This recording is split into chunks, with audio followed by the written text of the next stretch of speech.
இன்றைக்கி நம்ம வீடியோவில் உளுந்து தக்காளி சட்னி எப்படி செய்யலான்னு பார்க்கலாம். அதுக்காக நான் 1.5 டேபிள் ஸ்பூன் அளவுக்கு உளுந்து எடுத்திருக்கேன். உடைச்சது 4 மீடியம் சைஸ் தக்காளி ரஃப்பாக கட் பண்ணது, ஒரு 10 பூண்டு பல், சின்னதாக இருந்ததுனால 10, பெருசாக இருந்தால் 5-6 எடுத்துக்கலாம். 5 வரமிளகாய், தாளிப்புக்கு 1 டீஸ்பூன் கடுகு, கொஞ்சமாக கருவேப்பிலை, உப்பு தேவையான அளவு, எண்ணெய் தேவையான அளவு. இப்போ எப்படி செய்யலான்னு பார்க்கலாம். இப்போது ஒரு கடாய் எடுத்திருக்கேன். இதில் ஒரு 1 டீஸ்பூன் அளவுக்கு எண்ணெய் சேர்த்துக்கிட்டேன். இதில் வரமிளகாய் சேர்த்துடலாம்.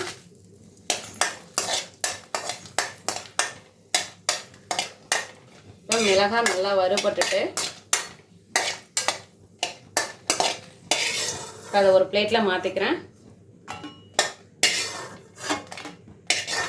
இப்போ பூண்டு,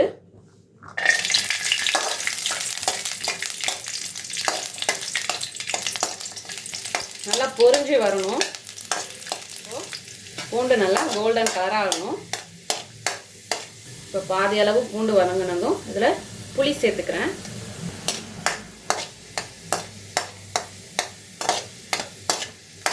இப்போ இதை ஒரு பிளேட்டில் மாற்றிக்கலாம்.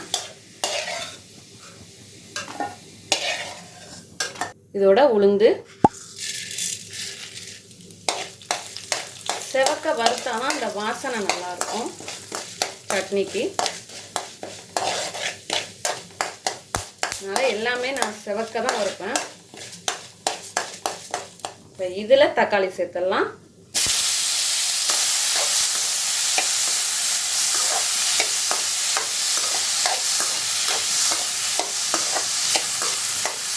அதோட தண்ணியெல்லாம் வற்றி வர அளவுக்கு வேகட்டும்.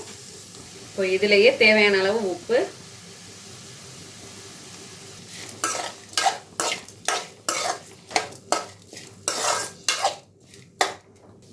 ஒரு கொத்து கருவேப்பிலை,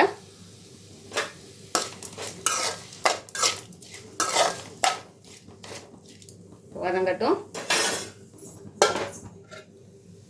மூடி போட்டு ஒரு 2 நிமிஷம் அப்படியே வேகட்டும். மீடியம் ஃப்ளேம்லேயே இருக்கட்டும். இப்போ ஓப்பன் பண்ணலாம். இன்னும் நல்லா வதங்கி வரணும். இனிமேல் மூட தேவையில்லை, வதங்கட்டும். நல்லா வதங்கி வந்துடுச்சு. இப்போ அதோட தண்ணியெல்லாம் நல்லா வற்றி வந்துடுச்சு. இப்போ இந்த ஸ்டேஜில் ஸ்டவ் ஆஃப் பண்ணிடலாம். இதை ஆறட்டும்.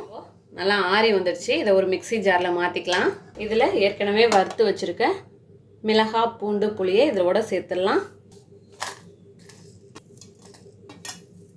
இது எல்லாமே பேஸ்ட்டாக அரைச்சி எடுத்துகிட்டு வந்துடலாம். இப்போ இது போல் அரைச்சி எடுத்துகிட்டு வந்தாச்சு. நான் தண்ணி எதுவும் சேர்க்கவே இல்லை, அப்படியே துவையெல்லாம் எடுத்துகிட்டு வந்திருக்கேன். இப்போது தாளிப்பு தாளிச்சிடலாம். ஒரு தாளிப்பு சட்டி எடுத்துகிட்டு அதில் எண்ணெய் சேர்த்துருக்கேன், நல்லெண்ணெய் சேர்த்துருக்கேன். இதில் கடுகு சேர்த்துடலாம். இப்போ கடுகு பொரிஞ்சது கருவேப்பிலை. ஸ்டவ் ஆஃப் பண்ணிவிடுவோம். இப்போ சட்னியை ஒரு பவுலில் மாற்றிட்டு கொஞ்சமாக ஜாரை கழுவி கொஞ்சம் தண்ணி சேர்த்துருக்கேன், அவ்வளோதான். இப்போ இதில் நம்ம தாளித்து வச்சுருக்க கடுகு கருவேப்பிலையை சேர்த்துடலாம்.